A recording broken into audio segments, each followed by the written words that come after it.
రాష్ట్రం విడిపోవడానికి కూడా కారణం గోదావరి జిల్లాలో పచ్చదనమే. ఆ శాపం తగిలేసినట్టుంది. ఈరోజు గోదావరి జిల్లాలో మొత్తం తెలంగాణ నాయకులంతా అంటే కొబ్బరి చెట్లతో చాలా ఆనందంగా ఉంటుంది. మీరు ఏమంటుందని పచ్చదనంతో చాలా బాగుంటుందండి. ఈరోజు కొబ్బరి చెట్లు ముండలు కూడా లేవు.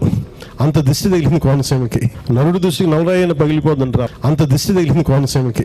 నరుడు దృష్టికి నలరాయన పగిలిపోతుంటారు. అలాంటిది కోనసీమ పచ్చదనం ఎంతమంది కళ్ళలో పడి వాళ్ళందరూ దృష్టి తగిలి ఈరోజు ముండేలతో కొబ్బరి చెట్లు ఉన్నాయంటే ఈ విధంగా మాట్లాడి మా తెలంగాణని అవమానపరచొద్దని పవన్ కళ్యాణ్ గారు బేషరతుగా క్షమాపణ చెప్పితేనే తెలంగాణ ప్రజలు క్షమిస్తారు. పవన్ కళ్యాణ్ కొత్తగా రాజకీయాలకు వచ్చి డిప్యూటీ సీఎం కాగానే కావాలని తెలంగాణ వాళ్ళని అవమానపరచాలనుకుంటున్నారు. దానికి క్షమాపణ చెప్తే కనీసం ఆయన సినిమా 1-2 రోజులన్నా ఆడుతుంది. అంటే క్షమాపణ చెప్పకపోతే ఎక్కడ కూడా తెలంగాణ థియేటర్లలో సినిమాలు రిలీజ్ కావు.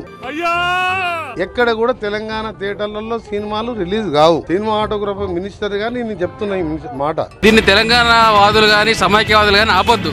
ఎందుకంటే మ్యాట్నీ కల్లా ఇదే ఆగిపోతుంది.